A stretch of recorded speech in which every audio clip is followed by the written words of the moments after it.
हरे कृष्णा। सभी भक्तों को दंडवत प्रणाम। हरे कृष्ण माता जी, दंड प्रणाम। सभी भक्तों को दंड प्रणाम।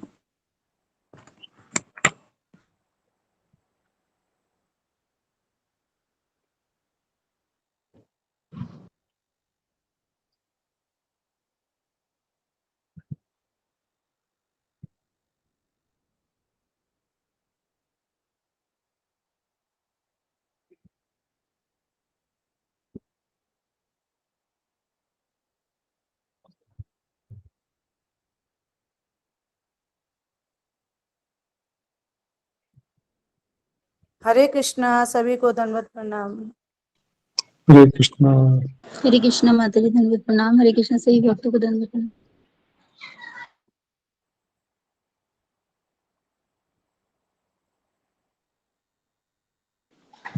हरे कृष्णा सभी भक्त को दंडवत प्रणाम। दंडवत प्रणाम माता जी।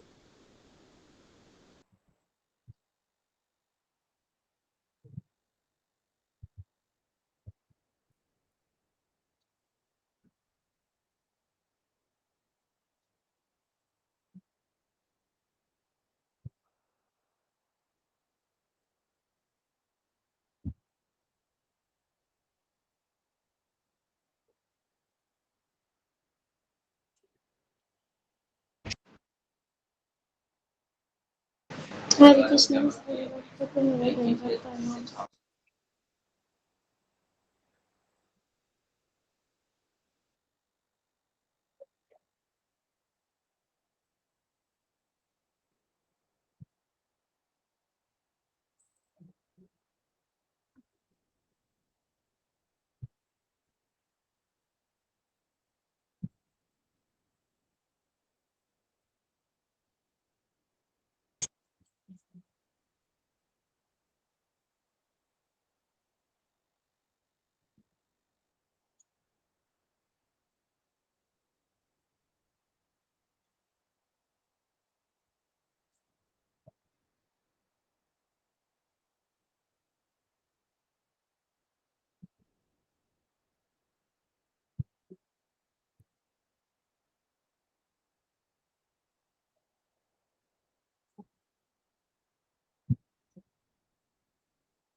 सभी पशु लक्ष्मी भक्तों के चरणों में कोटि कोटि दंडवत प्रणाम। प्रिय माता जी दंडवत प्रणाम।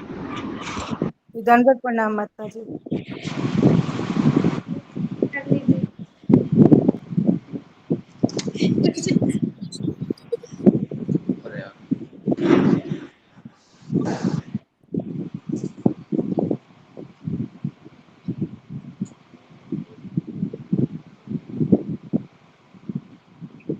कृष्णा सभी भक्तों को जन्म में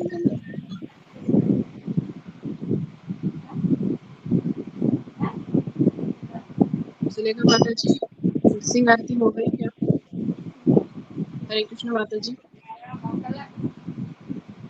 हरे कृष्णा रागिनी माता जी। जी हरे कृष्णा माता जी, दंडवत प्रणाम। अच्छा प्रभु जी आए नहीं है शायद। भक्तों के चरणों में हरे दंडवत कृष्ण प्रणाम। सर्वप्रथम दंडवत प्रणाम। हरे कृष्ण। रागिनी माता जी नरसिंह आरती जी हो माता गई जी। क्या? नरसिंह आरती हो गई क्या माता जी? जी जी। अशोक प्रभु जी नहीं आएंगे?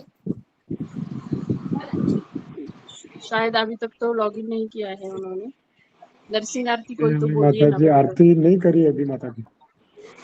जी माता जी, अभी नरसिंह आरती बोलती हूँ। हरे कृष्णा, मुझसे कोई गलती हो जाए तो आप सब क्षमा कर देना। नहीं नहीं ऐसा कुछ नहीं। हरे कृष्णा कृष्णा कृष्णा कृष्णा हरे हरे राम। नमस्ते नरसिंहाया, नमस्ते नरसिंहाया, प्रहलाद दासदायिने, प्रहलाद दासदायिने, हिरण्यकाशिपो वृक्षः, हिरण्यकाशिपो वृक्षः, शीलटङ्कानखालाये, इतो नृसिंहा परितो नृसिंहा, इतो नृसिंहा परितो नृसिंहा, यतो यतो यामि ततो नृसिंहा, यतो यतो यामि ततो नृसिंहा, वही नृसिंहा हृदय नृसिंहा, वही नृसिंहा हृदय नृसिंहा, नरसिंहमुदिं शरणं प्रपदे,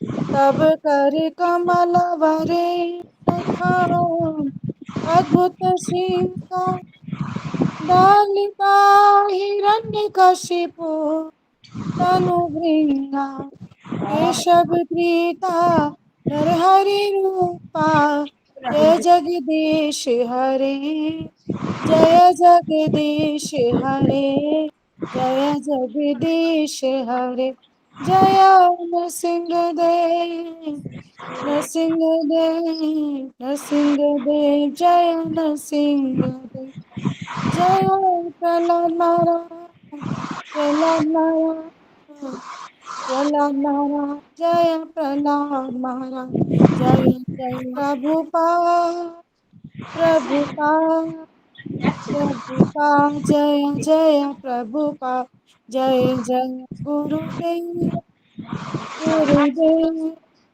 गुरुदेव, जय जय गुरुदेव, निताय गौर हरि बोल, हरि बोल, हरि बोल, निताय गौर हरि बोल।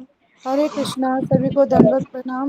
कोई भूल हुई हो तो क्षमा कर देना आप सभी। हरे हरि कृष्णा, बोल माता जी, दंडवत बहुत प्रणाम, सुंदर सही बहुत भक्तों को सुंदर। प्रणाम। हरे कृष्णा प्रभु जी, दंडवत प्रणाम। हरि बोल। अभी आप 10 नाम अपराध भी बोलिए ना रागिनी माता जी। जी माता जी, भी बुक नहीं है मेरे पास, मुझे नाम अपराध याद नहीं है, मुझे क्षमा करना माता जी।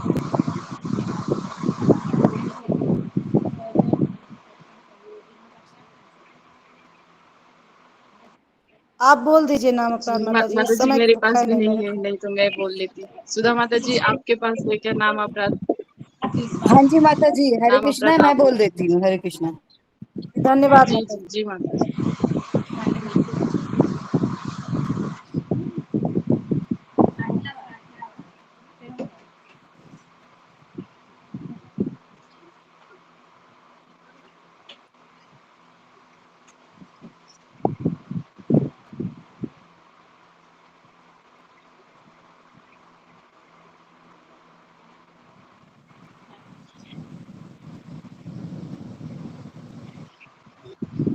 हरे कृष्णा माता जी, मैं बोलूँ क्या?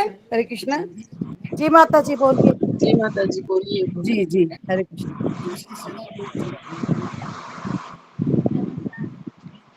भगवान के जप में भगवान के नाम जप में होने वाले 10 अपराध। पहला, भगवान नाम के प्रचार में संपूर्ण जीवन समर्पित करने वाले माँ भागवतों की निंदा करना।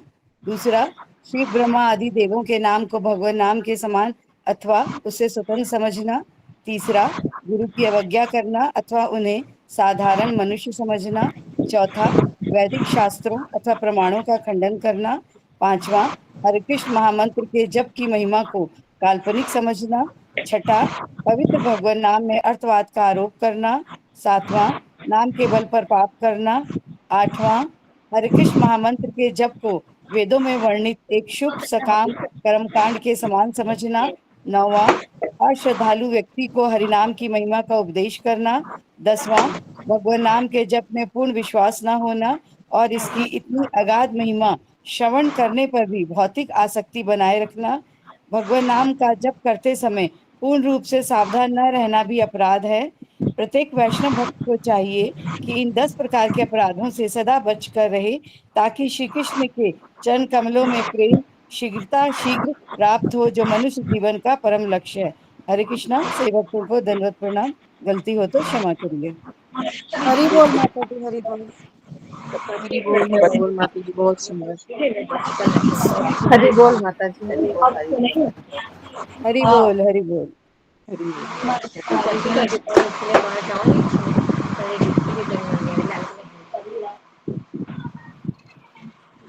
हरे कृष्णा। सभी भक्तों के चरणों में दंडवत प्रणाम। हरे कृष्णा हरे माता जी। कृष्णा माता दी, दंडवत प्रणाम। हरे कृष्ण। सभी भक्तों के चरणों में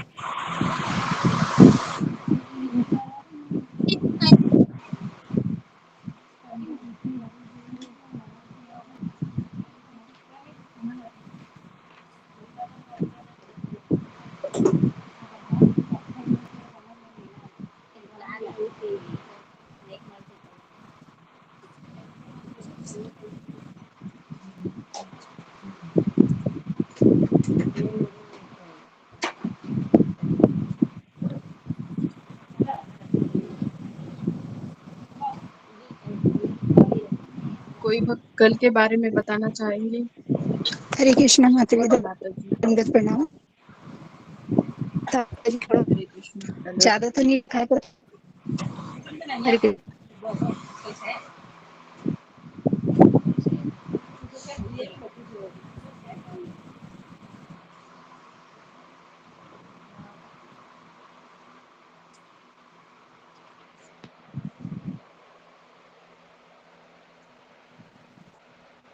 हरे कृष्ण। सुधा माता जी, गुरु जी आते हैं तब तक आप कल के विषय में बताना चाहेंगे?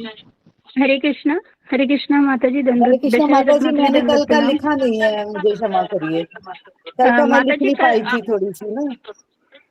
माता जी आज मेरा कल टर्न मैं था लिख तो नहीं मैं थोड़ा पाई थी, बताऊं। इसलिए मैं नहीं बता सकती हूँ। हाँ हाँ, बोलिए ना दीप्ति माता जी, बोलिए। दंडवत प्रणाम दीप्ति माता जी। हरे कृष्णा, सभी भक्तों को दंडवत प्रणाम। हरे माता जी, कृष्णा। आपका आवाज नहीं आ रहा है, कट कट के आ रहा है थोड़ा। आवाज जी माता जी। हरे कृष्णा। माता अब जी, आ रही है? माता हरे जी। कृष्णा। जी माता जी, अभी आ रही है।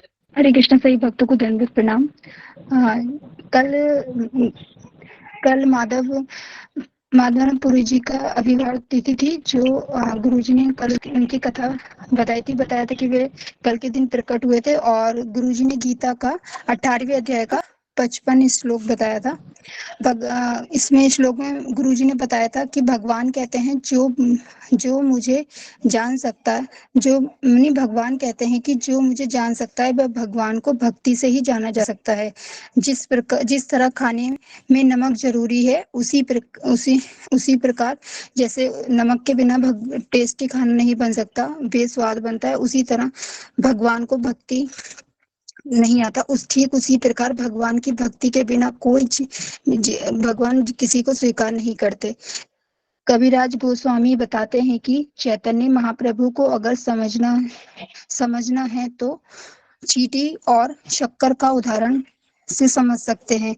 जिस प्रकार शक्कर को अपना चैतन्य महाप्रभु कहते हैं माधव की जिस प्रकार शक्कर का स्वाद स्वयं शक्कर नहीं जान सकती, हमें चींटी बनना होगा। उसी प्रकार शक्कर को जानने के लिए जानने के लिए स्वयं शक्कर को चींटी बनना होगा, तभी वह उसका स्वाद समझ सकती है। फिर गुरुजी ने कथा प्रारंभ की थी, बताया था कि चैतन्य महाप्रभु 500 वर्ष पूर्व इस कलयुग में अवतरित हुए थे। वह संन्यास लेने के बाद अद्वैताचार्य के घर चले गए और शांतिपुर में वे वृंदावन न जाकर जगन्नाथपुरी गए। वहां पर एक पतनसुर नाम का एक गांव का नाम याद नहीं आ रहा, गांव था, और इसमें उसको रेमुना भी कहा जाता है। रेमुना बहुत प्रसिद्ध है, प्रसिद्ध विग्रह थे गोपीनाथ जी के। वहां आए तो उन्होंने गोपीनाथ के सुंदर विग्रह को देखा, उन्होंने उनको प्रणाम किया।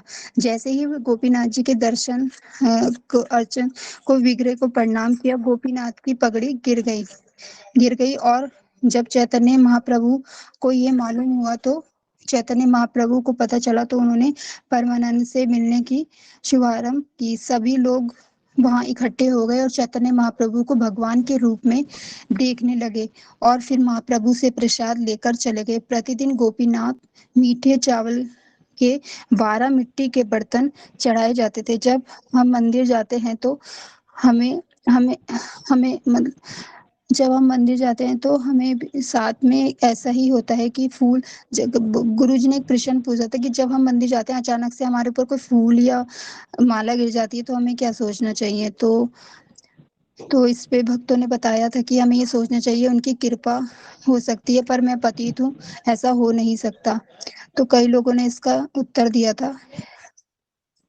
तो तब आप क्या सोचते हैं, गुरुजी ने ऐसा पूछा था। तो फिर और ये भी इसमें बताया था गुरुजी ने कि ऐसा भी हो सकता है कि पुजारी ने वह फूल ठीक से न रखा हो, इसलिए वह गिर गया हो। उन दोनों का उदाहरण हमें देना था। फिर आगे गुरुजी ने कथा प्रारंभ की थी कि माधवपुरी ने एक समय वृंदावन की यात्रा की, गोवर्धन नाम की एक पहाड़ी पर पहुंचे। जब उन्होंने गोवर्धन पर्वत देखा तो कृष्ण से भिन्न नहीं था। भगवान जब नदी गुरुजी बताते हैं कि भगवान जब नदी के रूप में प्रकट होते हैं तो उसे यमुना कहते हैं। भगवान जब पर्वत के रूप में आते हैं तो उनको गोवर्धन कहते हैं। भगवान जब पत्थर के रूप में अवतारित होते हैं तो उनको शालिग्राम कहते हैं। भगवान जब मनुष्य के रूप में अवतारित होते हैं तो उनको गुरु कहते हैं। जब भगवान पुस्तक के रूप में अवतारित होते हैं तो उनको श्रीमद् भागवतम कहते हैं। जब माधवेंद्रपुरी ने गोवर्धन को देखा तो उनको भगवान की याद आई। भगवान के भक्त भगवान के बिना रह नहीं सकते। इसमें गुरुजी ने एक प्रश्न पूछा था कि कभी कभी भक्त को भूख भी नहीं लगती, प्यास भी नहीं लगती और नींद भी नहीं आते।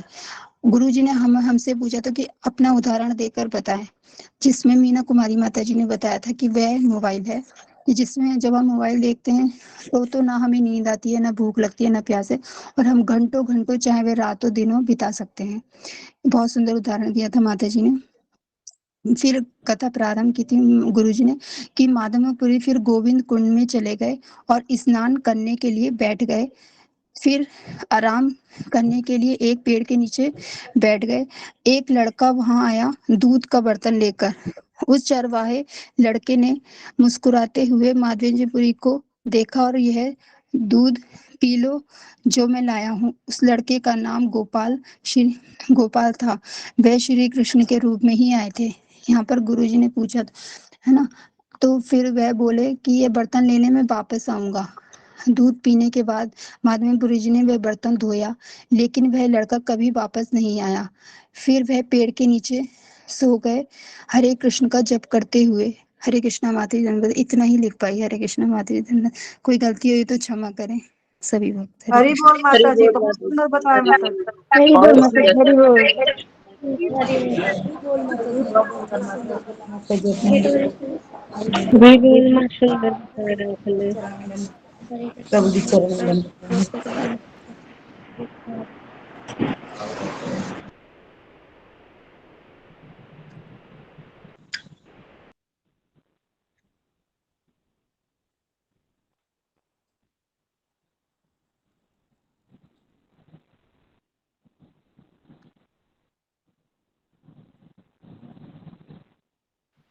हरे कृष्णा रंजना माता जी, दंडवत प्रणाम।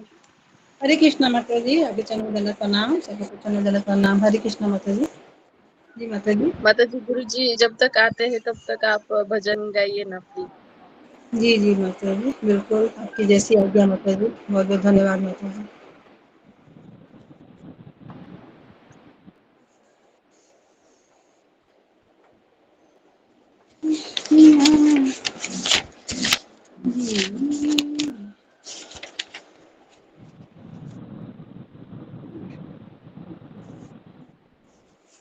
कृष्णा जिनका नाम है, गोकुल जिनका धाम है,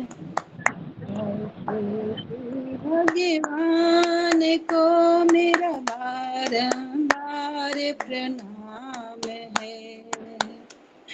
कृष्णा जिनका नाम है, गोकुल जिनका धाम है, ऐसे श्री भगवान को मेरा बारंबार प्रणाम है।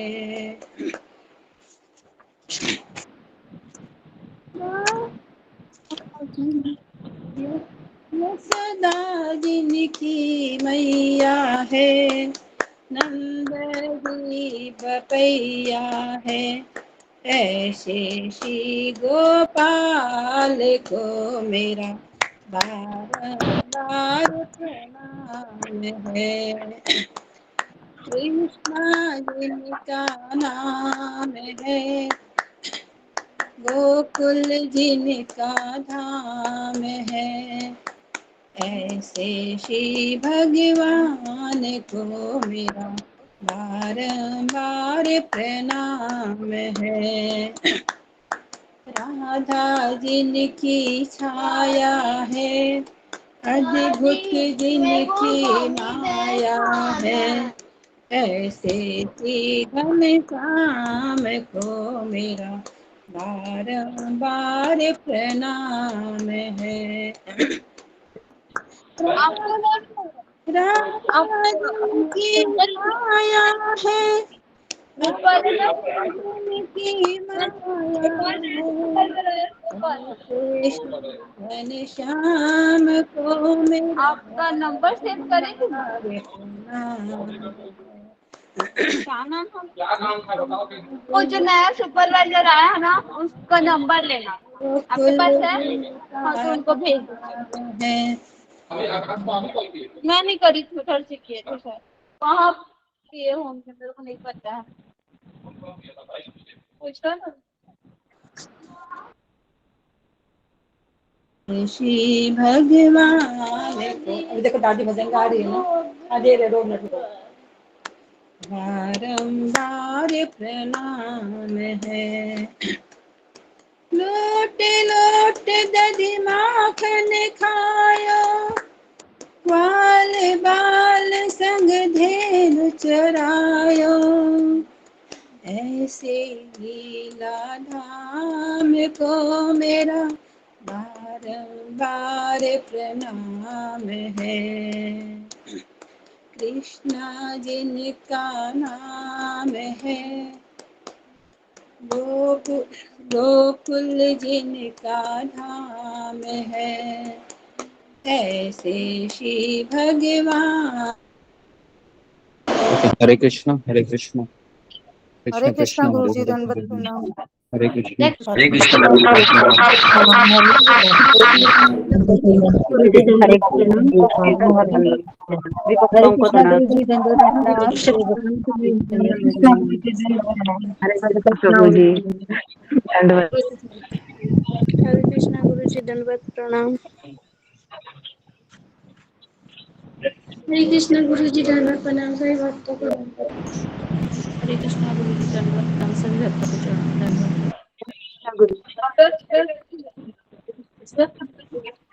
हरे कृष्णा गुरु जी, दंडवत प्रणाम, सभी भक्तों के चरणों में दंडवत प्रणाम। हरे कृष्ण हरे कृष्ण, हरे कृष्ण। ओके।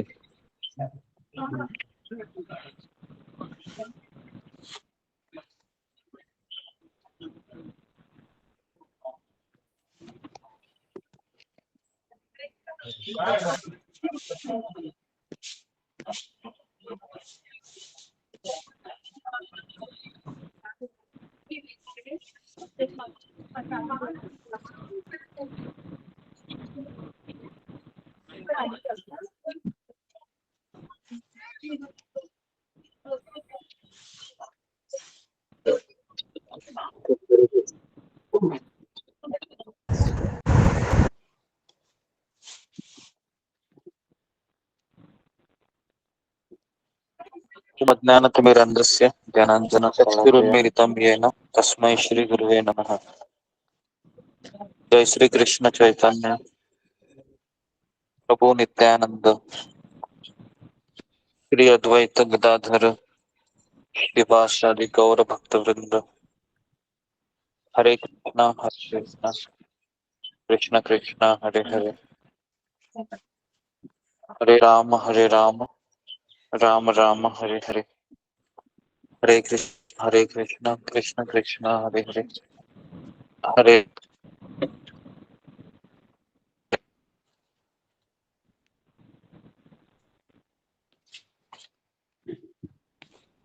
हरे राम राम राम हरे हरे। ओके ओके, हरे कृष्णा। तो सबका स्वागत है सत्र में। तो आज हम भगवत गीता का दूसरा अध्याय का 47 श्लोक लेंगे। दूसरे अध्याय का 47 श्लोक। हाँ, सब लोग इधर आइए, बैठिए, है ना। खाना खाने के बाद पंखा भी नीचे है, शायद नींद लग सकती है, सो जाइए फिर थोड़ा थोड़ा। ओके, है। तो ये तो सारे भक्त हैं। हाँ जी जी, सब लोग आ जाइए, बैठिए यहाँ पर, थोड़ा समय सुनिए कथा भगवान की। खाना खा लिया है अभी। जी जी, आ जाइए सभी लोग।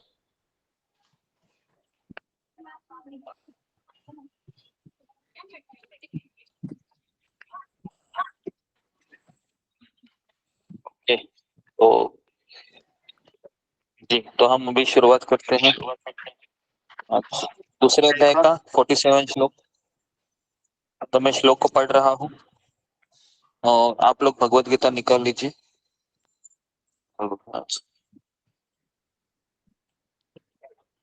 कर्मण्यवाधिकारस्ते मा फलेषु कदाचन मा कर्म फल हेतुर्भूमा मा ते संगोस्व कर्मणि। तो मेरा आवाज सुनाई दे रहा है?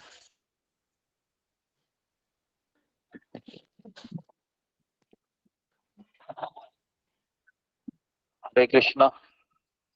अशोक चावला प्रभु, जी गुरु जी, आ रहा है आवाज। आवाज सुनाई दे रहा जी है? गुरु। अशोक प्रभु जी आज नहीं है गुरु जी। जी, तो कर्मण्येवाधिकारस्ते मा फलेषु कदाचन मा कर्म फल हेतुर्भूमा मा ते संगोस्व कर्मणि। कर्मण्येवाधिकारस्ते मा फलेषु कदाचन मा कर्म फल हेतुर्भूमा मा ते संगोस्व कर्मणि। कर्मण्येवाधिकारस्ते मा फलेषु कदाचन मा कर्म फल हेतुर्भूमा मा ते संगोस्त्व कर्मणि। तो आप में से कोई पढ़ना चाहेगा तो आप पढ़ सकते हैं। भगवद गीता का दूसरा अध्याय का 47 श्लोक है। जी, रितु अग्रवाल डॉक्टर, आप पढ़िए।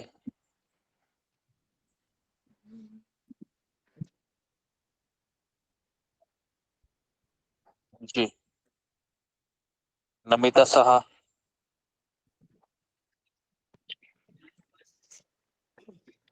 हरे कृष्ण गुरु जी, आपके चरणों में कोटि कोटि प्रणाम गुरु जी। शिव भक्त के चरणों में प्रणाम। कर्मण्येवाधिकारस्ते मा फलेषु कदाचन मा कर्मफल हेतु भर्मा ते संगहस्त कामनि। हरे कृष्ण गुरु जी, प्रणाम।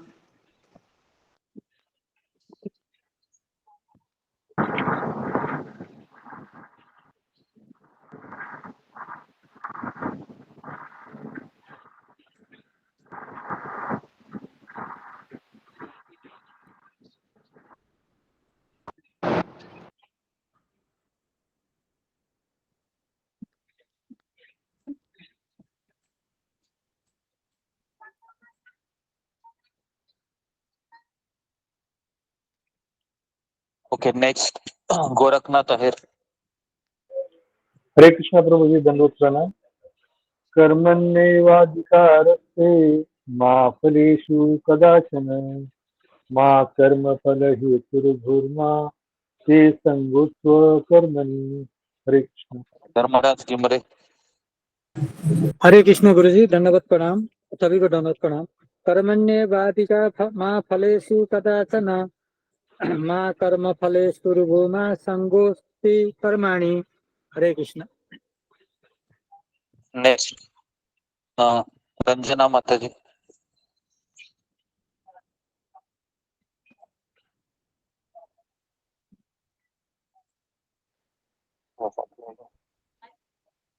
नेक्स्ट भारती आपलीवाल।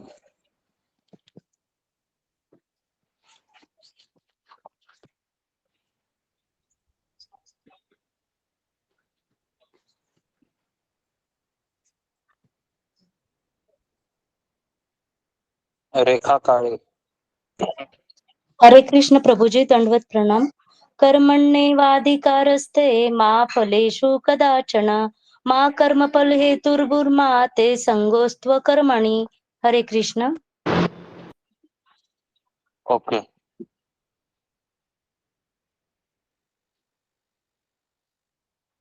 जी, तो अभी हम शुरू करते हैं क्योंकि काफी देर हुआ है। ठीक है जी। तो इस श्लोक का अनुवाद है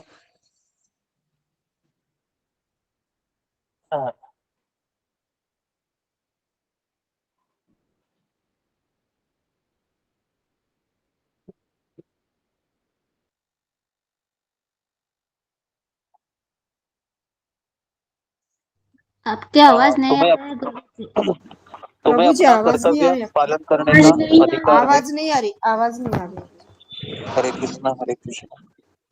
आवाज आ रही है? आ रही है हाँ। गुरु जी। ओके अच्छी आ रही। ओके। हाँ सब लोग थोड़ा सा, कुछ लोग है इधर भी थोड़ा गद्दे ऐसा बिछाइए, बैठ जाइए नीचे। आप लोगों को बोल रहे इधर इधर आ जाइए, गद्दी लेकर आ जाइए, इधर बैठ जाइए, है ना। कम से कम एक समय हम एक साथ बैठना चाहिए, है ना जी।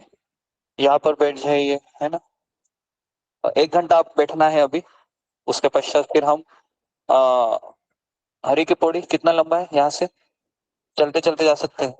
ठीक है, चलते चलते जाएंगे, फिर 4:30 5 बजे नहीं भी निकलेंगे, पहुंच जाएंगे ना जी। ओके हाँ बैठ जाइए सब लोग। जी, तुम्हें अपना कर्तव्य पालन करने का अधिकार है, लेकिन तुम्हें कर्म के फल के अधिकारी नहीं हो। अपने कर्मों के परिणामों का कारण कभी भी स्वयं को मत समझो और अपने कर्तव्य को न करने में कभी आसक्त मत हो जाओ। तो आज हमारा यात्रा का पहला दिन है। आप सबको मैं बहुत बोल रहा हूँ, ये लोग सुनते रहेंगे। ठीक है, तो हम सबने खाना खा लिया है। खाना कैसा लगा सबको? अच्छा लगा खाना जी। तो अक्सर खाना खाने के बाद हमको नींद आती है, बराबर है। तो नींद आने के बाद फिर हम सो जाते हैं जी। तो अभी हमारा कैसा है कि आज पहला दिन है, काफी लोग आए हैं, कम से कम 35 लोग हैं अभी, और 2-3 लोग आ रहे हैं, तो हम 40 अप्रोक्सीमेटली पकड़ के चल रहे हैं। तो हम सब लोग यात्रा में अभी आए हैं, और हम जब यात्रा में आते हैं तो कई सारी असुविधा होती है, हो रही है, होगी आपको असुविधा, क्योंकि हम जब घर में रहते हैं तो एक कमरे में रहते हैं, बराबर है। एक कमरे में रहते हैं, हमारे लोग रहते हैं, है ना। तो इसके लिए उस समय टॉयलेट बाथरूम सब अपना होता है, अपनी मर्जी चलती है ना। अभी यहाँ पर 40 लोगों को आप कह रहे हैं कि हमें यहाँ पर लाके खड़ा कर दिया है, अभी हम कैसे रहेंगे 4 दिन। मन में सवाल आ सकता है, आ सकता है मन में सवाल जी। तो हम जब यात्रा में आते हैं तो हम इस असुविधाओं को शुद्धिकरण के रूप में लेते हैं। शुद्धिकरण का अर्थ क्या है कि हम धाम में आते हैं तो जब ऐसी असुविधा होती है तो हम इसको भगवान कृष्ण की कृपा के रूप में लेते हैं। इसलिए मेरा आप लोगों से हाथ जोड़कर निवेदन है कि कुछ असुविधा हो भी सकती है 4 दिन, लेकिन हम इसको इस स्पिरिट में लेंगे कि कृष्ण मुझे शुद्ध करना चाह रहे हैं। ये बहुत जरूरी है इस थॉट को। नहीं तो अगर हम यहाँ पर 4 दिन रहेंगे और 4 दिन के पश्चात ऐसा ना लगे कि मैं यहाँ पर क्यों आया, मुझे बहुत यहाँ पर असुविधा हुई, खाना भी टाइम पे नहीं मिल रहा है ना। अभी 3 बजे अभी ये लोग आए थे हरिद्वार से, मुझे कह रहे हैं कि बहुत ट्रैफिक है, इसके लिए खाना थोड़ा सा लेट होता है। हमने नाश्ता भी करीबन 10 बजे के आसपास किया है ना, और अभी लंच भी 3 बजे, अभी डिनर पता नहीं है तो तो अब इसको एक भगवान की कृपा के रूप में लेके चल रहे हैं, क्योंकि हम 4 दिन हैं, क्यों ना हम ये 4 दिन हम भगवान की इच्छा से चलने का प्रयास करें, है कि नहीं। जो भी हो रहा है ना, मैं चाहता हूँ, हम सब लोग चाहते हैं कि सब समय पर हो, लेकिन चीजें हमारे हाथ में है क्या? हमारे हाथ में नहीं है चीजें, बराबर। वो खाना कौन सा बना रहा है, कौन बना रहा है ना। उसके पश्चात गुब्बारे भी फूट रहे हैं बीच बीच में, है कि नहीं? तो इसलिए हमें उसको उस स्पिरिट में लेना चाहिए कि भगवान हमारे ऊपर कृपा कर रहे हैं। तो इसके लिए कई सारे उदाहरण शास्त्रों में आते हैं। हम जब धाम में आते हैं तो जैसे बिल्वा मंगल ठाकुर का उदाहरण हम लेते हैं कि जब बिल्वा मंगल ठाकुर वृंदावन के धाम में आ रहे थे तो उनकी तो आंखें भी नहीं थी, लेकिन उनकी बहुत इच्छा थी कि मैं भगवान कृष्ण को प्राप्त करूं। तो जब वृंदावन आए थे, चलते चलते उनको दिखाई भी नहीं दे रहा था, लेकिन उन्होंने एक संकल्प लिया था कि जब तक मैं वृंदावन ना पहुंचू तब तक मैं खाना भी नहीं खाऊंगा, पानी भी नहीं पीऊंगा। ऐसा उन्होंने संकल्प लिया था। अभी हमारा ऐसा है क्या? हमारा ऐसा नहीं, हम तीनों टाइम दबा के खाना खाएंगे, डकार भी लेंगे और सो भी जाएंगे, है ना। तो हमारे लिए है इतनी सुख सुविधा है। अभी यहाँ पर आप देखो, आश्रम है, प्रेमनगर आश्रम, तो यहाँ पर काफी लोग सुबह 5-4 बजे से ही लोग आते जाते रहते हैं। तो भगवान ने हमें इतना अच्छा अवसर दिया है कि हरि का द्वार है। हरि का द्वार मतलब भगवान श्री कृष्ण ने इसको भगवत धाम जाने का एक रास्ता के रूप में देखा है। जैसे अभी हम शाम को चलते चलते जाएंगे हरि की पेड़ी तक, तो वहां पर हम स्नान करेंगे, है ना। गंगा जी में स्नान करेंगे, गंगा जी से प्रार्थना करेंगे कि जितने भी हमारे पाप है वो आप धो डालिए, है ना। और सबसे ज्यादा क्या जरूरी है? हमारी पाप करने की प्रवृत्ति को धो डालीजिए। तो इसलिए इस चीज को समझना बहुत जरूरी है। तो कई सारे रिश्तेदार है यहाँ पर, जो लोग जैसे यहाँ पर 3-4 फैमिली है और उनके काफी रिश्तेदार आए हैं। मैं उनको नहीं जानता हूँ, वो लोग मुझे भी नहीं जानते हैं, बस हम एक साथ 4 दिन रह रहे हैं। तो ऐसा हो सकता है कि जो मैंने योजना बनाई थी ट्रेन में बैठते हुए, मैं इधर जाऊंगा, उधर जाऊंगा, हाँ ऐसा करूंगा, वैसे करूंगा, बहुत चीजें हम बनाते हैं ना ट्रेन में बैठते समय। बनाते हैं कि नहीं? बहुत बनाते हैं कि हम जब कहीं पर भी चलते हैं तो हम पिकनिक के मूड में चलते हैं एक तरीके से। लेकिन यहाँ पर हम 4 दिन एक आध्यात्मिक यात्रा के रूप में रहेंगे। सुबह हम यहाँ पर जल्दी उठते हैं 4 बजे, 4 बजे उठेंगे, गंगा नदी का पानी है ना, उससे स्नान करेंगे। तो यहाँ पर एक अनाउंसमेंट मुझे करनी थी कि जितने भी यहाँ पर लेडीज जो रह रहे हैं, फैमिली है, तो लेडीज के लिए हमने ऐसा किया है कि ये टॉयलेट बाथरूम उनके लिए रहेगा, और जेंट्स के लिए हम सब वहां पर यहाँ पर ही पास में ही अगर स्नान करना है तो गंगा का घाट भी है और टॉयलेट भी है, सबके लिए कॉमन है यहाँ पर, है ना। तो पुरुष लोग है वो वहां पर जाएंगे, ओके, और जितने भी लेडीज हैं वो यहीं पर, है ना, रहेंगे। तो थोड़ा सा ये 4 दिन एडजस्ट करना है। और और यहाँ पर गंगा सामने से बह रही है, तो गंगा के घाट पर स्नान करने का भी एक आनंद आप ले सकते हैं। ये एक अनाउंसमेंट करनी थी। और जब भी आपको कुछ लगता है कि मेरे मन में कोई विचार आ रहे हैं, तो आप मुझको संपर्क कीजिए। जो भी आपके मन में विचार आए हैं आप मेरे सामने रखिए बिना संकोच के। अगर आपको और कुछ सुझाव है या कुछ बताना है, या फिर आपको ऐसा कहना है कि हमको ये जाना है, वहां जाना है ना, इस तरीके से आप बिंदास होके मुझसे संपर्क कीजिए। ये मत सोचिए कि ये व्यक्ति तो ऐसा है, पता नहीं क्या बोल रहा है अगर हम जाएंगे तो शायद ये क्या बोलेगा, तो ऐसा संकोच मत रखिए, अपने खुले विचार है आप मेरे सामने रखिए, फिर हम कुछ ना कुछ प्रयोजन जरूर करेंगे। ठीक है, तो एक बार मैं आप लोगों से अनुरोध करता हूँ, सब लोग हाथ ऊपर कीजिए और मेरे पीछे बोले हरे कृष्णा। तो अभी आप सब लोग ने पनीर की सब्जी दबाकर खाई है, थोड़ा सा आवाज निकाल लीजिए, हरे कृष्णा, हरे हरे कृष्णा, कृष्णा, हरे कृष्णा कृष्णा, कृष्णा, कृष्णा हरे कृष्णा, हरे, हरे हरे, राम, हरे राम, हरे राम राम, राम, राम हरे राम, हरे। राम ओके, अभी आवाज पता है क्यों किया? फिर किसी की झपकी लग रही होगी तो शायद वो जग जाएगा तो इसके लिए बीच बीच में से आवाज निकलना पड़ेगा। ओके, तो कोई बात नहीं जी। तो आज हम थोड़ा सा वापस हरिद्वार, अभी आपका पहला दिन है, हम सब लोग एक साथ बैठे हैं ऐसे। तो रोज सुबह 4 बजे यहाँ पर हम जपा करने के लिए बैठेंगे, 4 से 6 बजे। हाँ, आप सबके पास माला होगी ऐसी मैं आशा करता हूँ, है ना? माला मतलब जिस तरह से ये माला होती है, ओके, ये ऐसी माला है। तो माला का हम जाप करेंगे सुबह 4 से 6 बजे तक। 6 बजे, हाँ हाँ हाँ, जी जी, सुझाव, एक सुझाव आया है, देखेंगे। उसके पश्चात फिर हम मंगल आरती करेंगे। यहाँ पर तुलसी भी, तुलसी जी है, जगन्नाथ बलदेव सुभद्रा भगवान है, यहाँ पर गौर निताई है, नरसिंह भगवान है, गोपाल जी है, हमारी गुरु शिष्य परंपरा है, गुरुदेव है, सब है यहाँ पर। अब ऐसा मत समझे कि ये केवल एक 4 दीवारों के अंदर हमको डाल दिया है, भगवान भी है यहाँ पर। और यहाँ पर हम 9 से 10 हमारी भागवत कथा चलेगी और 3 से 4 गीता का क्लास होगा। तो भागवत क्लास में हम हरिद्वार के धाम की चर्चा करेंगे। जैसे मैंने आज सुबह ही कहा कि ये हरिधाम है, यहाँ पर भगवान नारायण और लक्ष्मी जी ने विवाह किया था यहीं पर, और भगवान शिव और पार्वती का विवाह भी यहीं पर हुआ है ना? और पार्वती जी का जन्म भी यहीं पर हुआ है, जो दक्ष प्रजापति की कन्या है।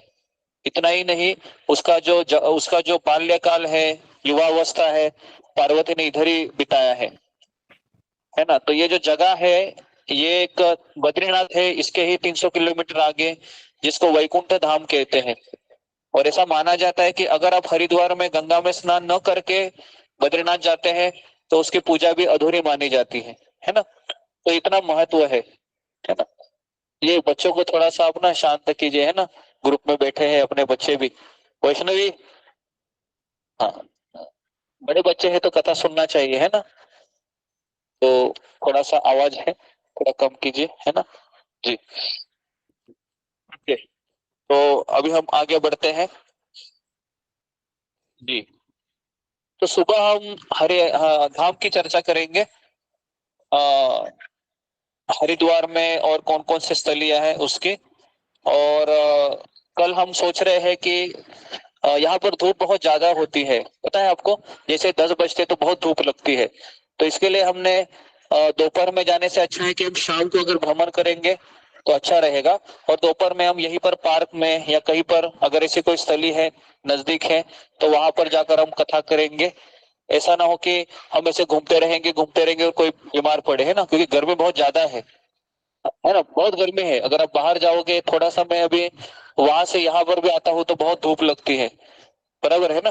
तो किसी को ऐसा ना हो जाए कि लू लग जाए, और है ना? तो इसके लिए थोड़ा सा हम शाम की राह देखेंगे।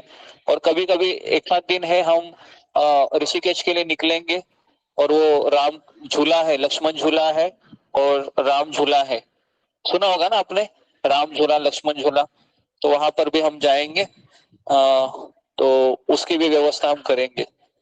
ठीक है, तो ये सब सारी चीजें हैं, लेकिन हमारा मुख्य प्रयोजन है कि अधिक से अधिक भगवान के नाम की हम चर्चा करें, भगवान की कथा सुने, और 4 दिन हम ये पूरी तरीके से भगवान की कथा में लगाए। तो ये मूल प्रयोजन है। ठीक है, तो अभी हम भगवत गीता का एक श्लोक लिए हैं, कर्मण्यवाधिकारस्ते माँ फलेषु कदाचन। तो इस पे हम चर्चा करेंगे अभी।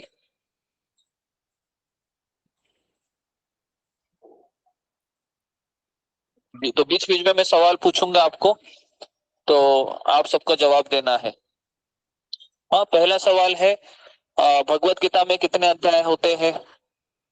जी बताइए, आप ही बताइए, है ना। भगवत गीता में कितने अध्याय होते हैं? हाँ, उत्तर देने के लिए यहाँ आना पड़ेगा और यही बैठना पड़ेगा। हाँ बोलो। 18 अध्याय है। ताली बजाओ जरा बेटे के लिए। चलो बेटे ने जवाब दिया है, अभी बाकी के 4 लोग भी आएंगे, तुम इधर ही बैठो। तो भगवत गीता में 18 अध्याय होते हैं। ओके, और जी, और इस तरीके से और भगवत गीता के पहले अध्याय का नाम क्या है? जी कोई मुझे बताएगा आप ही में से? भगवत गीता के पहला अध्याय का नाम क्या है? जी बहुत सिंपल है। हाँ कोई भी पूछिए। हाँ, कुरुक्षेत्र में सैन्य निरीक्षण, और भी उसका और एक नाम है। हाँ, अर्जुन विषाद योग, दो नाम है। अर्जुन विषाद योग और युद्ध भूमि में सैन्य निरीक्षण, ऐसे पहले अध्याय के 2 नाम है। ठीक है जी। तो भगवत गीता के पहले 6 अध्याय किसका प्रतिनिधित्व करते हैं? जी, कौन बताएगा? भगवत गीता के पहले 6 अध्याय किसका और बीच के 6 अध्याय, अंतिम 6 अध्याय? जी अभी ऑनलाइन बच्चों किसी को पूछ लेता हूँ। हाँ हाँ सही है जी। ओके, रंजना माता जी। कृष्णा प्रभु जी, भगवत आपके गीता चरण। के 6 अध्याय। हरे कृष्णा प्रभु जी, अभी जाने वाले कोटि दंडवत से भक्तों को दंडवत प्रणाम। हरे कृष्णा प्रभु जी, 1 to 6 चैप्टर है कर्मियों के बारे में, और 6 to 12 है भक्तियों के बारे में, और 12 to 18 है ज्ञानियों के बारे में। ओके, पहले 6 अध्याय है वो कर्म योग के बारे में चर्चा करते हैं, बीच के 6 अध्याय भक्ति योग के बारे में, और अंतिम 6 अध्याय ज्ञान योग के बारे में चर्चा करते हैं। ठीक है, तो हमने जो श्लोक लिया है अभी, उसका नाम है कर्मण्यवादिका रस्ते मा फलेषु कदाचन। ये दूसरे अध्याय का 47 श्लोक है, 47 श्लोक है। आप में से किसी ने भगवत गीता लाई है या लाई है? हाँ तो लाई है तो जरा खोल लीजिए ना। हाँ खोली है जरा, मुझे भी अच्छा लगेगा जी। हाँ भगवत गीता है तो कृपया करके उसको खोलिए, भगवत गीता को जी। ओके हाँ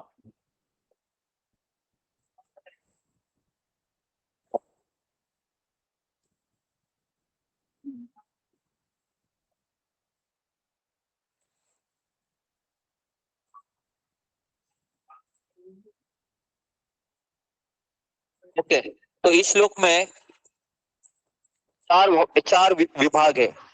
तो भगवत गीता का ये जो श्लोक है जो अभी हमने लिया है, अगर कोई इसको अच्छे से समझेगा तो व्यक्ति कभी वो हमेशा शांत रहेगा और हमेशा वह अपने में ही तल्लीन रहेगा। तो इसके 4 है, 4 सेक्शन बताए गए हैं। पहला है कि कर्मण्यवाधिकार से मतलब हमें कर्म करने का अधिकार है। नंबर 1, हमें कर्म करने का अधिकार है। कर्म मतलब कोई भी कार्य, जैसे जॉब जाना है, कपड़े धोना है, बर्तन धोना है, पढ़ाई करना है, मार्केट जाना है, ये सब हमारे कर्म है। हमें कर्म करने का अधिकार है। अधिकार का अर्थ है ये हमारा नैसर्गिक, जैसे एक फ्रीडम फाइटर कहते हैं कि स्वतंत्रता ये मेरा जन्म सिद्ध अधिकार है। तो वैसे जीवात्मा का अधिकार क्या है? कर्म करना या कुछ कार्य करना। कार्य 2 प्रकार के होते हैं, कौन मुझे बताएगा? कार्य 2 प्रकार के कौन से होते हैं? 2 प्रकार के कार्य जी, अनुराधा गोयल, 2 प्रकार के कार्य कौन से होते हैं? हरे कृष्णा प्रभु जी, एक भौतिक कार्य, एक आध्यात्मिक कार्य। भौतिक कार्य और आध्यात्मिक कार्य। ओके जी, धन्यवाद। और कोई इसके अलावा 2 प्रकार के कार्य? गोरखनाथ आहेर। हाँ, हरे कृष्णा प्रभु जी। सकाम कर्म और निष्काम कर्म। सकाम कर्म सकाम निष्काम कर्म। कर्म। जी जी जी। दो प्रकार के कार्य होते हैं, एक होता है शारीरिक कार्य और दूसरा होता है मानसिक कार्य। मानसिक कार्य मतलब क्या होता है? हरे कृष्ण। मानसिक कार्य मतलब मन से हम कौन सी चीजें करते हैं? मन से हम योजना बनाते हैं। हम में से कितने लोग मन से योजना बनाते हैं? अगर हम यहाँ पर हरिद्वार आए हैं तो योजना बनाई होगी कि बस पकड़ेंगे, ट्रेन पकड़ेंगे, कितने बजे निकलेंगे, कितने बजे पहुंचेंगे। इसको कहते हैं योजना बनाना मन से। हरे कृष्णा। अब आप प्रसाद ले लीजिए ना। हाँ देव कुमार, प्रसाद नहीं नहीं, बाद में नहीं, थके हो गएंगे, प्रसाद ले लीजिए। ओके जी। ओके, तो जी, तो मैं ये कह रहा था कि मानसिक कार्य होते हैं कि योजना बनाना, या मन से कौन से खेल खेले जाते हैं? मन से कौन से खेल खेले जाते हैं? आप थोड़ा सा मुझे मदद कीजिए। मन से कौन से खेल खेले जाते हैं? खेलते हैं कि नहीं? नहीं। हाँ, मन से कौन से खेल खेलते तो हैं? मन से हम क्या खेलते हैं? बच्चे कौन सा गेम खेलते हैं? जी रूबी कुमारी। चेस खेलते हैं, लूडो खेलते हैं। मन से चेस नहीं खेलते हैं। चेस किससे खेलते हैं? बुद्धि से खेलते हैं। जी, मन से कौन से खेल खेलते हैं? जी विशालिता। जी बच्चे वीडियो गेम खेलते हैं, मन से वीडियो गेम खेलते हैं। ओके। मैसेज कौन सा कब करना है, इसके लिए क्या लगता है? वो भी मन से ही काम होता है ना। किस समय करना है, क्या क्या लिखना है, वो भी मन के कार्य होते हैं। तो अभी हम अधिकतर कार्य किससे करते हैं? मन से कार्य ज्यादा करते हैं और शरीर से कार्य कम करते हैं। क्या शरीर थकता है और मन भी थकता है? तो इसका उत्तर है हाँ, मन थकता है। पढ़ाई करते करते मन भी थक जाता है कई बार। और शरीर कब थक जाता है? बहुत काम करते करते करते करते शरीर भी थक जाता है। तो इस तरीके से दो प्रकार के कार्य है, दोनों कार्य करने का हमें अधिकार है। तो भगवान कह रहे हैं यहाँ पर कर्मण्यवाधिकारस्ते, ये पहला हो गया। कर्म हमको कितना परसेंटेज देना है करने के लिए? तो इसका उत्तर है 100% हमको कर्म करना है। 100% का अर्थ है पूरा ध्यान लगाकर, मन लगाकर। जैसे हम जपा करते हैं तो मन लगाकर जपा करते हैं। तो शुरुआत में एक माला बहुत अच्छी होती है, लेकिन बाद में हमारा मन नहीं लगता है ना। बाद में हमारा मन बिल्कुल नहीं लगता है। तो दूसरी माला है, तीसरी माला है, चौथी माला है, और फिर पांचवी माला पे सोने की इच्छा होती है, और छठी माला पे सोचते हैं अब सो जाओ या नहीं सो जाओ। सातवीं माला पे देखते हैं कि लोग जपा कर रहे हैं, तो इस तरीके से 8 9 10 माला फिर हम खींच लेते हैं। 11वें माले पर मन फिर वापस कह रहा है कि अभी भी सो जा, देखो समय है अभी भी, बाद में तुमको काम पे जाना होगा। तो कई मैसेज देता रहता है मन, है ना। फिर 11 12 13 कैसे तो ढकेल देते हैं, और जैसे ही 14वीं माला आती है तो उसको एक्सट्रेस आने लगती है कि आखिर में मंजिल को प्राप्त कर लिया। तो ऐसे 16 माला जब हो जाती है तो उसको लगता है मैंने भगवान को प्राप्त कर लिया।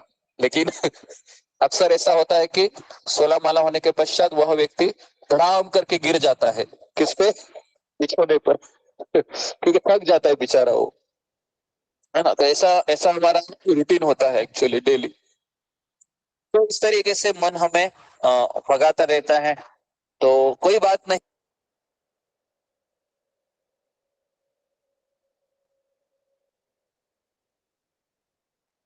आवाज आवाज नहीं आ नहीं आ रहा रही। समझ नहीं आ रही।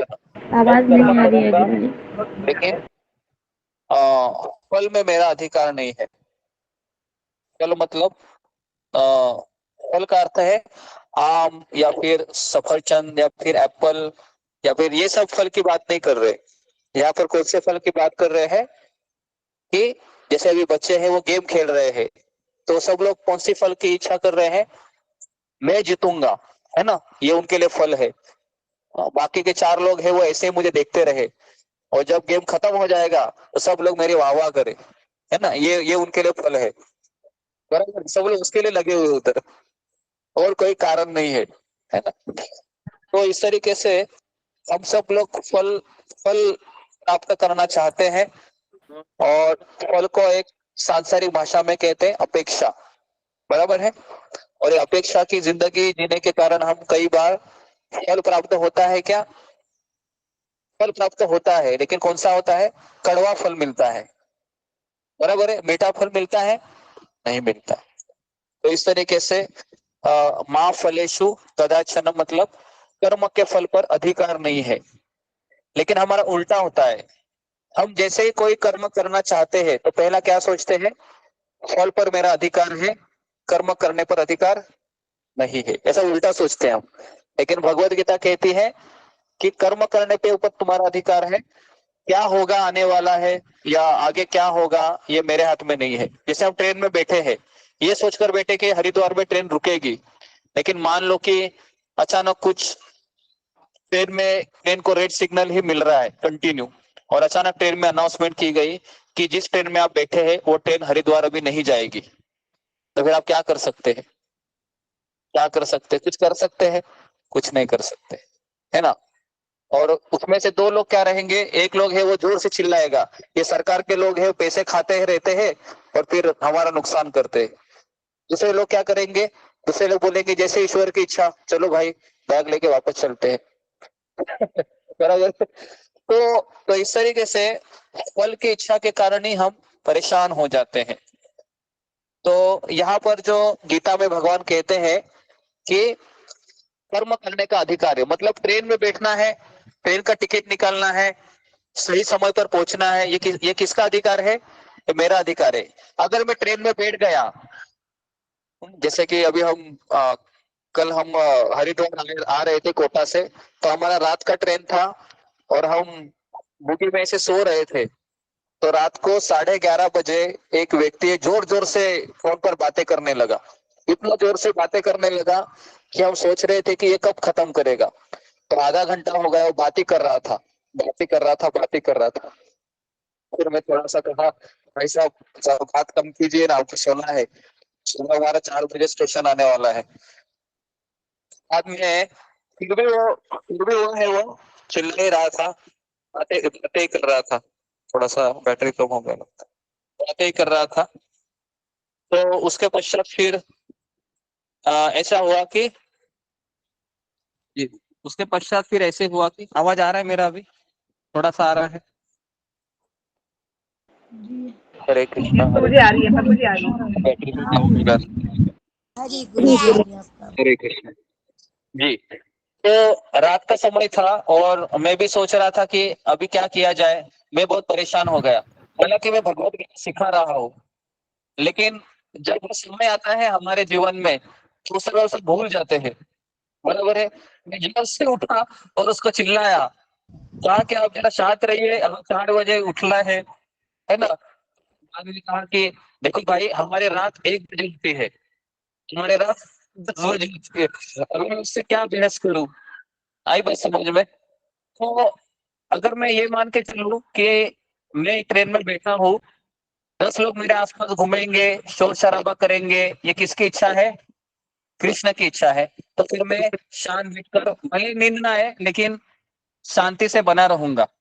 लेकिन अगर मैं ये सोचूंगा कि मैंने ट्रेन का टिकट निकाला है और स्लीपर या एसी का टिकट निकाला है और मुझे सोने पर मेरा अधिकार है, मैंने पूरे 700 रुपए दिए हैं, 1000 रुपए दिए हैं, और अगर वैसी नींद नहीं मिल रही है तो क्या करेंगे? हम परेशान हो जाएंगे, बहुत बहुत परेशान हो जाएंगे, और हम किसको गाली देने लगेंगे?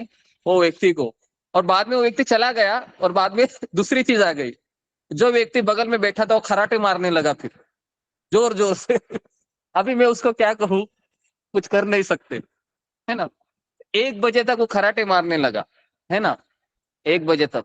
ये 11 बजे तक, ये इसने 11 से 12 ड्रामा किया फोन वाले ने, और 1 बजे उसका ड्रामा शुरू हो गया। वो खराटे मारने लगा तो बीच बीच में उसका लो हो जाता था, जिससे गाड़ी रुक जाती थी। गाड़ी वापस चलने लगी, वापस उसका आवाज बढ़ता जाता था, और मैं भगवान से प्रार्थना करता था कि इसका मुंह बंद करो करके, ताकि हवा ना बाहर निकले। तो क्या कर सकते हम? कुछ नहीं कर सकते।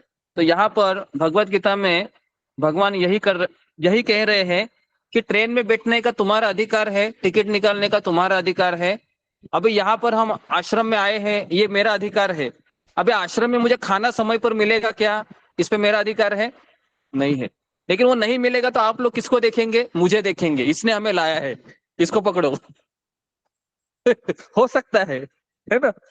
या फिर कोई ये कहेगा कि ये भगवान की इच्छा से है, हम धाम में आए हैं, हरिद्वार में आए हैं, यहाँ पर हरि की इच्छा चलती है, तो ऐसा व्यक्ति शांत बैठेगा। मैं आपको ये बताना जा रहा हूं कि हर चीज को देखने के दो दृष्टिकोण होते हैं। पहला दृष्टिकोण होता है कि मैं फल की इच्छा करूं और फल नहीं मिलेगा तो मैं क्या करूंगा? चिल्लाऊंगा या फिर मैं दूसरों को तकलीफ दूंगा। और दूसरा है कि अगर मुझे फल नहीं मिल रहा है तो मैं क्या सोचूंगा? ये किसकी इच्छा है? भगवान की इच्छा है, और शांत बैठेगा वो। तो दोनों में से कौन सा चीज सबसे अच्छा है? दूसरा वाला अच्छा है। लेकिन हम अक्सर किस में प्रवेश करते हैं? पहले वाले में ही करते हैं मैक्सिमम, है ना? अभी मैं भी यहाँ पर बोल रहा हूँ, लेकिन मैंने ट्रेन का इंसिडेंट बताया अभी 2 दिन पहले, है ना? मैं परेशान हो गया, पूरे रात भर मुझे नींद नहीं लगी, और फिर सवेरे माथा भी ठनकने लगा। तो मुझे वही 2 लोग याद आ रहे थे। माथा मेरा ठनक रहा है, वो फोन वाला व्यक्ति और वो खराटे लगाने वाला व्यक्ति। तो इस तरीके से ये फल की इच्छा हमें और माथे को गर्म करवाती है। बराबर है जी। तीसरा है माँ कर्म फल हेतु। मतलब क्या है? अभी देखो, कर्म करने का अधिकार मेरा है, फल की इच्छा अधिकार मेरा नहीं है। और अगर आपको फल मिल भी जाता है, मान लो व्यक्ति भी आपकी सुन लेता है, जो फोन पर बात कर रहा है, उससे खराटे भी बंद हो गए मान लो, तो आपको क्या समझना है? मैंने उसको किया क्या? मैंने उसको चुप कराया? नहीं। फल देने वाला कौन है? तो उसमें भी भगवान है। तो मतलब क्या है? अगर फल आपको एक्सीडेंटली मिल भी जाता है तो वो भी किसके कारण हुआ है? भगवान के कारण हो रहा है। ठीक है? तो इस तरीके से इसको समझना चाहिए, तीसरा। और चौथा है कि कर्म करने का अधिकार मेरा है। ओके। उसके पश्चात मुझे फल भी नहीं देखना है। और तीसरा है कि मुझे फल का नियत उत्पादक भी नहीं समझना है। मतलब ये नहीं समझना है कि मेरे कारण मुझे फल प्राप्त हुआ। तो चौथा भगवान कहते हैं कि मुझे फल नहीं मिला, इसके लिए मैं कर्म भी नहीं करूंगा, ये भी नहीं सोचना है। तो 4 चीज बताइए। तो भारत में अधिकतर लोग पहले ही श्लोक को फॉलो करते हैं। कौन सा है वो? कर्मण्यवादी का रास्ते। मतलब मैं कर्म करूंगा, फल का चिंता भी मैं करूंगा। तो इसके लिए इन्होंने यहाँ पर आधा मुर्गी का एक स्टोरी लिखा हुआ है।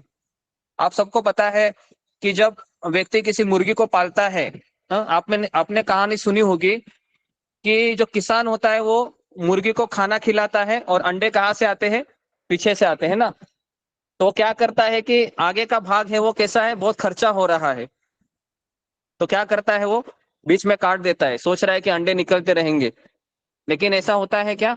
ऐसा नहीं होता है। तो भारत में भी कई लोग हैं, वो केवल आधी ही चीज लेते हैं। कौन सी? कर्मण्यवादी का रास्ते। मतलब कर्म करते रहो, फल मिलता रहेगा। लेकिन गीता कहती है कि ऐसा नहीं है। तो इसलिए कर्मण्यवादी का रास्ते मतलब कर्म करने का अधिकार है और फल की इच्छा है मुझे नहीं करनी है। ठीक है? तो इस पे किसी को कोई क्वेश्चन है, कोई प्रसंग अगर आपको कोई याद आ रहा होगा आपके जीवन का? जैसे मैंने ट्रेन का बताया, तो आप कोई अपना कोई प्रसंग कोई अगर बताना चाह रहा है तो आप फिंगर को रेज कीजिए।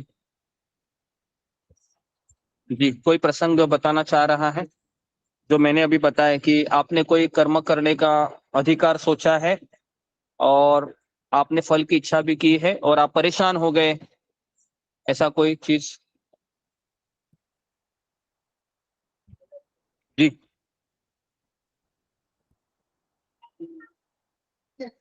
तुम बोलो रेखा।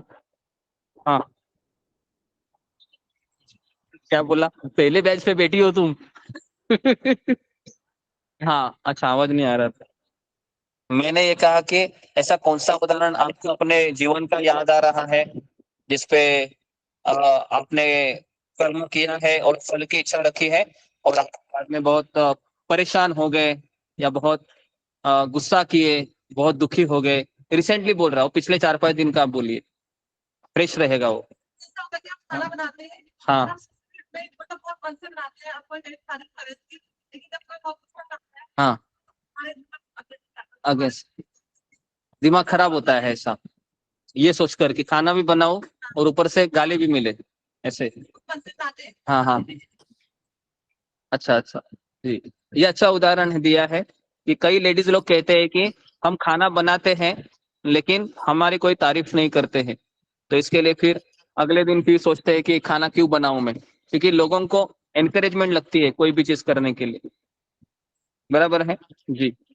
और अगर बाय चांस किसी ने कह दिया कि एक कौन सा खाना बनाया है, तुम्हारा खाना कोई भैंस भी नहीं खाएगी, तो फिर और ऊपर से फिर दिमाग ज्यादा गर्म हो जाता है ना? ऐसा भी होता है कभी कभी जी। हाँ तो क्या करे सिचुएशन में? तो इस सिचुएशन में क्या कर सकती है वो रेखा पायल ही बताएगी। हाँ बोलो, क्या कर सकती हो तुम ऐसी कंडीशन में कि अगर कोई तुमको कहे कि तुम्हारा खाना है कोई भैंस भी नहीं खाएगा, कितना बेकार खाना बनाती? बाय चांस बोल दिया अच्छा खाना बनाती हो तुम, ऐसा नहीं बोल रहा। कोई बात नहीं, हमें इसका वो नहीं लगेगा। हाँ सेट कर लेंगे, कोई बात नहीं। हाँ कल से खाना नहीं बनाएंगे, ओके जी जी जी। कल से खाना नहीं बनाएंगे तो फिर आपके घर में बहुत बड़ी चीज होगी। ओके जी जी जी, खाना नहीं बनाएंगे कल से, ये भौतिक व्यू है। और कोई मुझे बताएगा, अगर कोई लेडीज है जो अगर किसी को कहा कि बहुत बेकार खाना बनाते हैं और आप गुस्सा होते हैं, तो कैसे हमको इसको सुधार लेना चाहिए? जी बताइए, कैसे हमको इसको सुधार लेना चाहिए? आवाज ही चला गया जी। अन्नू सविता। गुरुजी हम कोशिश करेंगे अच्छा खाना बनाने की। और रास्ते में आवाज आ रही है गुरुजी? जी जी आ रही है। और हम कोई? कोशिश करेंगे। जी जी खाना, ओके ओके। नेक्स्ट आपको तो कुछ कहना है, कुछ बताना है, सिपटने कुछ नहीं, कुछ नहीं। ओके किसी ने एक ने जवाब दिया है कि खाना अच्छे से बनाएंगे, है ना? ये भी अच्छा है, खाना अच्छे से बनाएंगे। और कोई इसमें हम किस तरह से हम इम्प्रूवमेंट कर सकते हैं? अगर आपको किसी ने कहा कि खाना आप कितना बेकार बनाते हैं और आप रोज रोज सुन रहे हैं, तो कैसे हम इसको लेंगे? जी अरुणा यादव। हरे कृष्णा गुरुजी, दंडवत प्रणाम। सभी भक्तों को दंडवत प्रणाम। गुरुजी मैं अपनी बहन के घर पे आई हूँ, तो आज खाना बना रही थी, तो वो सब्जी बना रही थी तो सब्जी जल गई। तो मैं बोली चलो ठीक है ना, सब्जी थोड़ी सी जली है तो उसमें क्या हुआ, एडजस्ट हो जाएगा। लेकिन वो बोली कि नहीं, मेरे सास ससुर को नहीं पसंद है, थोड़ा सा भी जला रहता है। तो मैं बोली ठीक है, फिर क्या करोगी? तो बोलती कि अभी मतलब उसको फेंक दूंगी। तो मैं बोली क्यों, वो लोग इतना एडजस्ट नहीं कर सकते? बोलती नहीं, फिर वो लोग बोलेंगे क्या कैसा खाना बनाया है, कि खाना भी नहीं बना सकती ढंग का, जला दिया ऐसा वैसा। तो मैं कुछ बोली नहीं, तो फिर मैं बोली ठीक है, फिर उसको फेंक दो, फिर दूसरा बनाओ। तो बोलती है लोग का ऐसा नहीं हो, अच्छे से खाना बनाएंगे तो लोग ऐसे सुनाते हैं। हरे कृष्णा गुरु जी। ओके जी जी जी। तो एक व्यक्ति का कहना है कि अभी अभी खाना जलाया था दोपहर में, तो ऐसा ही कुछ हुआ था करके, है ना? तो रिसेंटली कैसे ये अच्छा है, क्योंकि 100 लोग है ना, 100 लोग खाना बना रहे हैं मान लो एक टाइम में, तो 100 में से ऐसा रेशो है कि एक घर में तो ऐसा हुआ ही होगा, है ना, कि उसने बोल ही दिया होगा। हाँ लेकिन इसमें सबसे अच्छा दृष्टिकोण है कि अगर कोई हमारी तारीफ करे या ना करे, लेकिन गीता के अनुसार क्या है वो तारीफ के शब्द निकालने वाला भी कौन है उसके मुख से? वो कृष्ण ही है, ऐसा समझकर अगर चलेंगे। या अगर उसने कहा कि तुम्हारा खाना कोई गधा भी ना खाए या कोई भेड़ बकरी भी ना खाए, तो ये भी अगर हम ये समझे कि कृष्ण की इच्छा है, तो शायद हम शांत हो सकते हैं। लेकिन उस समय हम क्या सोचते हैं, क्या सोचते हैं कि मुंह खोलने वाला कौन है? ये मेरा पति है, वही सोचते हैं ना। और फिर हम सोचते हैं इसका तो मैं कल ना जानबूझकर पूरा नमक डाल के देखती हूँ, फिर बोलो इसको। ऐसा भी हो सकता है ना? ऐसा भी कुछ लोग हो सकता है कि जानबूझकर डालते हैं, फिर तुम बोलते रहो, फिर शायद मैं स्वीकार करूंगी, है ना? लेकिन ऐसा कोई करो मत, है ना? शायद कोई रिकॉर्डिंग सुन लेगा आपका ये पति और बोलेगा क्या क्या बोल रहा है ना? ऐसा ना हो जाए। तो कहने का अर्थ है कि हमें हमें ये समझना चाहिए कि फल देने वाला भी भगवान ही है अगर अच्छे शब्द कोई लेता है, और जो कटु शब्द है अगर कोई बोलता है वो देने वाला भी भगवान ही है। ठीक है, तो ये सही अंडरस्टैंडिंग है, और ये अंडरस्टैंडिंग सब जगह पर एप्लीकेबल होना चाहिए। लेकिन मैं वापस कह रहा हूं कि अगर मैंने अभी आपको ये कहा है कि ऐसा सोचना चाहिए, लेकिन ये सोच आती है क्या उस समय में? उस समय में ये सोच नहीं आती है। तो अभी मेरा ये प्रश्न है कि आज हमने इसकी चर्चा की, कल यही इंसिडेंस आपके साथ होगा, तो उस समय हम क्या करेंगे? क्या करेंगे उस समय? यही चीज करेंगे, हम गुस्सा होंगे या खाना नहीं बनाएंगे, या फिर हमारे दिमाग में बहुत सारी चीजें चलती रहेंगी। तो हमें क्या सोचना चाहिए इस समय कि मेरे से नहीं हो रहा है, तो क्या अंडरस्टैंडिंग होनी चाहिए? ये भी जरूरी है, क्योंकि कल नहीं होगा ये आपसे, 100% नहीं होगा। आज आपने सोचा है कि मैंने खाना मैं अच्छे से बनाऊंगी, और अगर कल मुझे गाली भी मिली तो भी मैं शांत रहूंगा या शांत रहूंगी। अभी ये तो वाइफ के केस में हो गया, हस्बैंड के केस में इसको कैसे हो सकता है?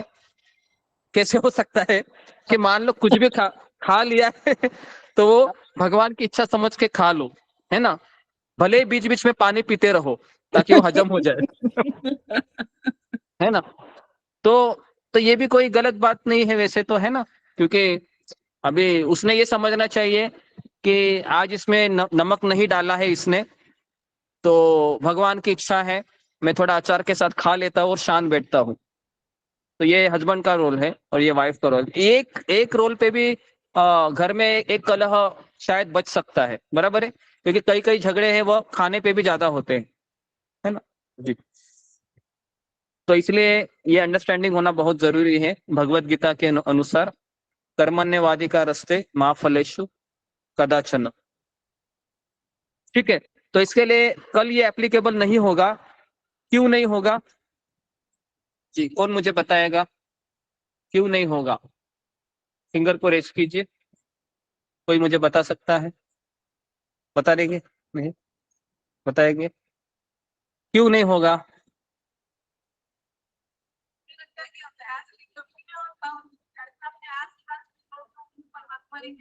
अभ्यास की कमी है, बराबर। जी जी जी जी, अभ्यास की कमी है। और दूसरा है कि रोज रोज रोज रोज अगर ये चीज होती है तो शायद हम उसको कनेक्ट ना कर पाए। जी धन्यवाद। और रूबी कुमारी? जी गुरु जी, मेरा भी यही आंसर था, अभ्यास की कमी के होने के कारण हम जी नहीं एप्लीकेबल कर यही पाते। आंसर है। ओके जी, तो यही आंसर है कि अभ्यास की कमी होती है। और दूसरा है कि हम रोज रोज इस पे किस तरह से काम होगा फिर?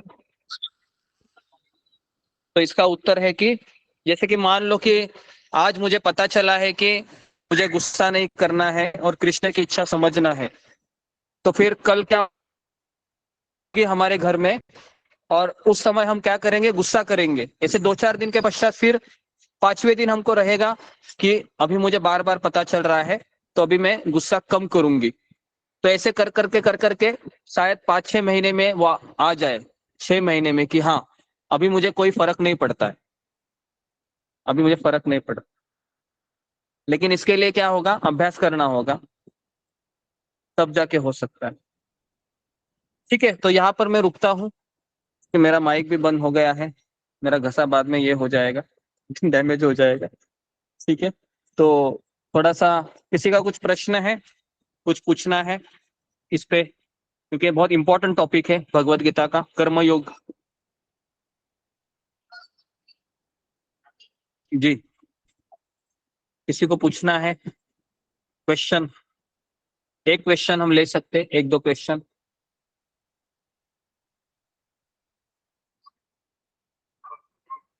जी, वाणी कुसुमा।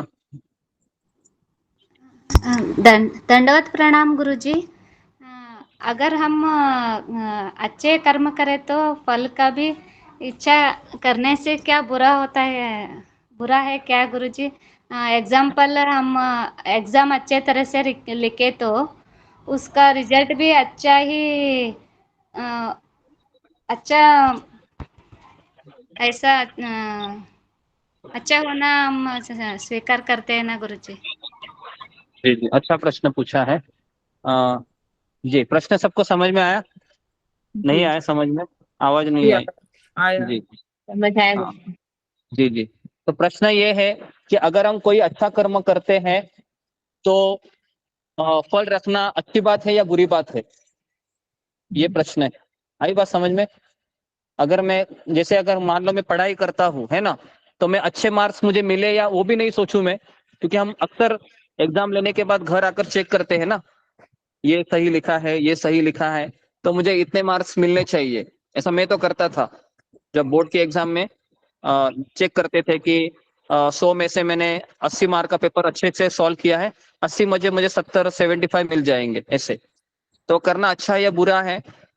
तो इसका उत्तर है अच्छा है, लेकिन ये सोचकर करना कि मुझे इतने ही मिलने चाहिए। तो फिर अगर वो नहीं मिलेगा तो क्या होगा? दुख लगेगा, परेशान हो जाएंगे। जैसे एक आईआईटी में एक लड़का पढ़ता था, वो हमेशा नंबर 1 आता था, लेकिन एक बार वो नंबर 2 आया तो उसने क्या किया? सुसाइड किया। क्यों किया सुसाइड? क्योंकि वो नंबर 1 ही आता था हमेशा, उसको नंबर 2 बिल्कुल अच्छा नहीं लगा। अभी आप बोलोगे नंबर 2 भी कोई बुरी बात नहीं है, लेकिन उसके दृष्टिकोण से बुरी बात है। तो इसके लिए ये फल की इच्छा से व्यक्ति की जान भी जाती है और व्यक्ति है वह सुसाइड भी कर लेता है।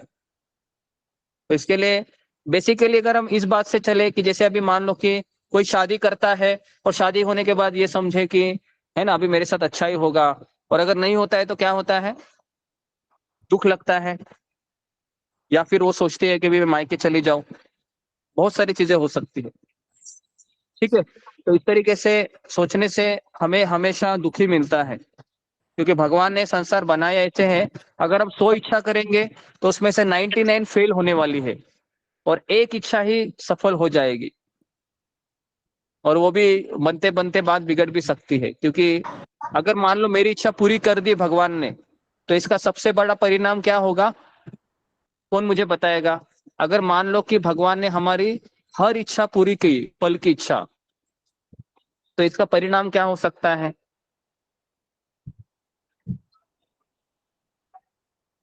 जी बताइए। अगर फल मान लो कि भगवान मुझे देते ही है हर केस में। जी बताइए, अनुपमा गुरसहानी। हरे कृष्णा प्रभु जी।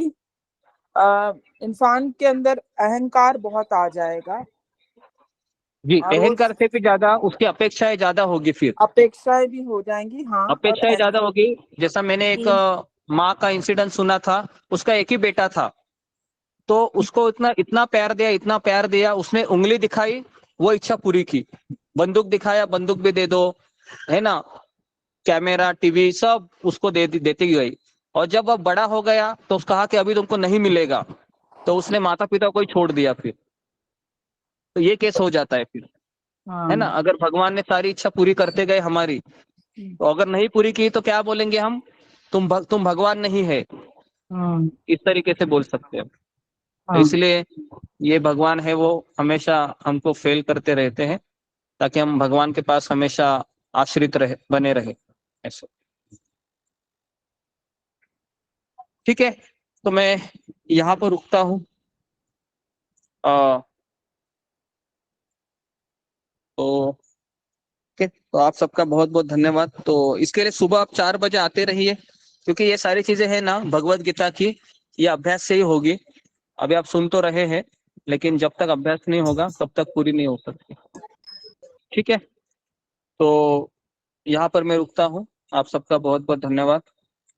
हरे कृष्णा कृष्ण कृष्ण हरे हरे, हरे राम हरे कृष्ण गुरु दंडवत हरे प्रणाम कृष्ण सभी गुरु भक्तों को जी। दंडवत प्रणाम। हरे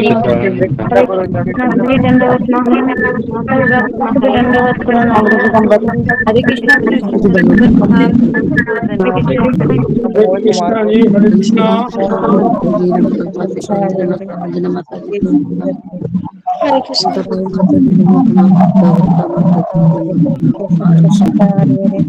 हरे राम हरे राम।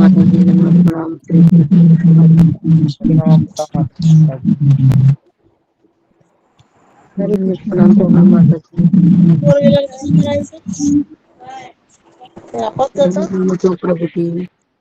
प्रभु की हरे कृष्णा माता दंडवत प्रणाम, सब भक्तों को दंडवत प्रणाम। हरे कृष्णा। हरे कृष्णा सभी भक्तों को दंडवत प्रणाम। हरे कृष्णा हरे काजल कृष्णा माता सभी दंडवत भक्तों को प्रणाम। हरे दंडवत कृष्णा प्रणाम। माता दंडवत प्रणाम।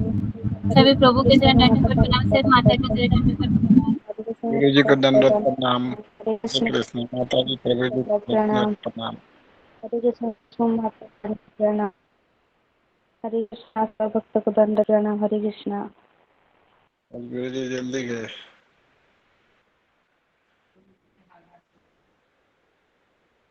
हरे कृष्ण कृष्ण कृष्ण हरे हरे, हरे राम राम राम हरे हरे।